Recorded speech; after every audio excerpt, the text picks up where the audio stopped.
Hi everyone, कैसे हो सारे।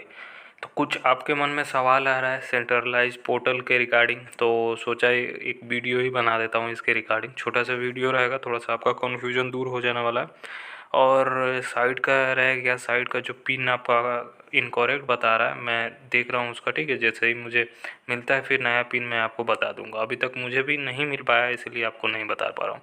चलिए मेन टॉपिक पे हम लोग आ जाते हैं। सबसे पहला ये आ रहा है कि सेंट्रलाइज पोर्टल आखिर है क्या। तो सिंपल सा ये समझ लीजिए, पहले क्या होता था, एडमिशन आपको लगभग 2023 से पहले जितने भी एडमिशन हुए गए, सारा एडमिशन होता था कॉलेजेस के वेबसाइट पे।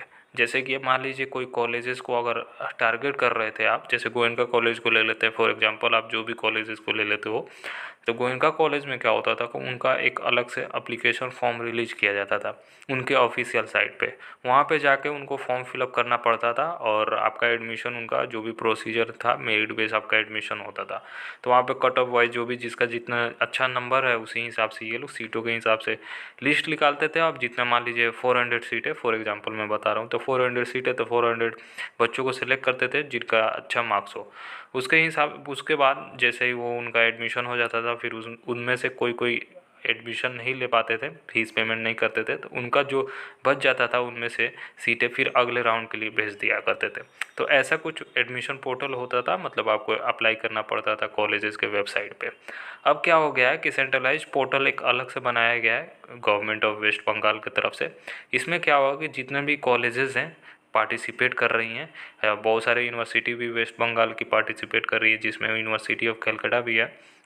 अब क्या हुआ है कि इसमें पार्टिसिपेट कर रही है कॉलेजेस। हो सकता है आपका कॉलेजेस इस लिस्ट में ना हो, तो वो लिस्ट वाला वीडियो भी मैंने डाल रखा है, वो आप देख लेना। बाकी मैंने डिटेल भी बात कर रखा है, वो भी आप देख सकते हो, चैनल पे उपलब्ध है। तो उसमें आपको क्या हुआ कि उसमें आपको एक पोर्टल पे आपको रजिस्ट्रेशन करना पड़ेगा, उसको बोला जाएगा सेंट्रलाइज पोर्टल। वहाँ से आपको रजिस्ट्रेशन करना होगा। रजिस्ट्रेशन करने के बाद आपको जो भी कॉलेजेस अगर आप टारगेट कर रहे हो, like Ashutosh college, Goenka college, lady Brabourne college, Bethune college, और भी बहुत सारे कॉलेजेस है, मौलाना आज़ाद कॉलेज, सेठ आनंदाराम जयपुरिया कॉलेज, मगर बहुत सारे कॉलेजेस है यूनिवर्सिटी ऑफ कलकत्ता के। तो उसमें क्या होगा कि आपको प्रेफरेंस लिस्ट भरना पड़ेगा कि मान लीजिए जैसे गोयनका को टारगेट कर रहे हो, तो गोयनका के लिए कौन कोर्सेज चाहिए, तो बीकॉम ऑनर्स के लिए आपको बीकॉम ऑनर्स के लिए अप्लाई करना पड़ेगा। तो वैसा आपको वहाँ पे करना पड़ेगा। तो ये होने वाला है आपका सेंट्रलाइज पोर्टल, ऐसा आपका एडमिशन होगा इस बार। तो आपको अब कॉलेज से कोई लेना देना नहीं है, आपको वहाँ पे फॉर्म नहीं भरना है, सिर्फ एक फॉर्म भरना है और जितने भी कॉलेजेस है आपका एडमिशन वहीं पे होगा। अब आपको यहाँ पे क्या होगा कि प्रेफरेंस लिस्ट दिया जाएगा आपके पास, अनलिमिटेड आपको प्रेफरेंस भरने का मौका दिया जाएगा। जितने कॉलेजेस में चाहिए, जितने कोर्सेज में चाहिए आप जा सकते हो। बाकायदा आपको एलिजिबिलिटी फुलफिल करना होगा, तो सारे कॉलेजेस का आपको एलिजिबिलिटी चेक करना होगा।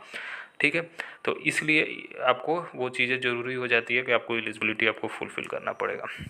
तो ऐसा आपका एडमिशन होगा। और ये भी ध्यान रखिएगा, अगर मान लीजिए जो कॉलेजेस को आप टारगेट कर रहे हो वही कॉलेजेस को आप प्रेफरेंस लिस्ट में तैयार करना, और जो भी कॉलेजेस अगर के कोर्सेज चाहिए हो तो उसको टॉप पे रखना, ये ना कि उसको नीचे डाल दे। बाकी नीचे नीचे वाला कैटेगरी वाले कॉलेजेस को भी आप लिस्ट में ऐड कर दोगे, तो अगर मिल गया तो उसको आपको लेना पड़ेगा। तब आपको क्या होगा कि अपग्रेडेशन का ऑप्शन आता है, फ्रीज का ऑप्शन आता है। ये और यूनिवर्सिटी में भी जो सेंट्रलाइज पोर्टल होता है वैसा ही होता है। अब यहाँ पे भी कुछ ऐसा ही होने वाला है। ठीक है, जैसे सेंट्रलाइज पोर्टल बनाया गया तो ये सारी चीज़ें यहाँ पे रहेगा।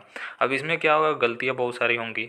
आप क्या होगा कि आप देखोगे इतने सारी यूनिवर्सिटी है, चलो सबको भर देते हैं, भरने में तो कोई दिक्कत नहीं होगा, फीस तो एक ही लग रहा है। अब भर दोगे, अगर कोई कॉलेजेस आपको अलॉट हो गया तो आपको लेना पड़ेगा। ठीक है, अगर नहीं लेते हो तो वो लोग शायद फर्दर राउंड के लिए ये लोग बाहर कर देंगे, ऐसा मुझे लग रहा है।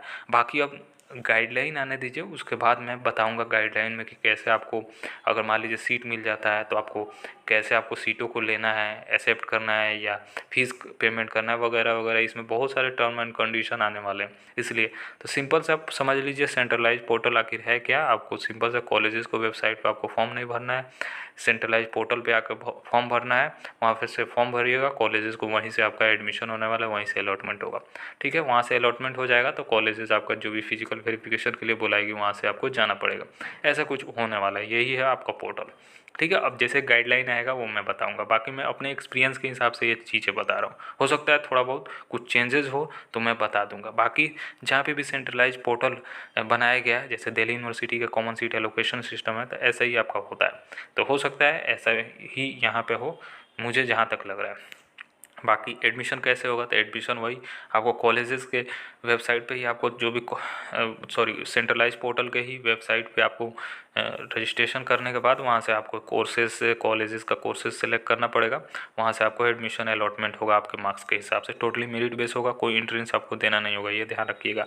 बस आपको ये चेंजेस हुआ है, कॉलेजेस से आपको सेंट्रलाइज पोर्टल पे आपको रजिस्ट्रेशन करना होगा, बस ये चेंज हुआ है आपके लिए। ये क्यों किया गया, इसलिए किया गया है कि आप जो 10 जगह 20 जगह कॉलेजेस को आप अप्लाई करते थे, अब आपको उतना झंझट लेने की ज़रूरत नहीं है, सबको खोलना रहता था, ये वो करना रहता था। अब आपको सिंपल सा एक पोर्टल पे आपको सारा रजिस्ट्रेशन करना पड़ेगा, सारा कॉलेजेस को देखना पड़ेगा।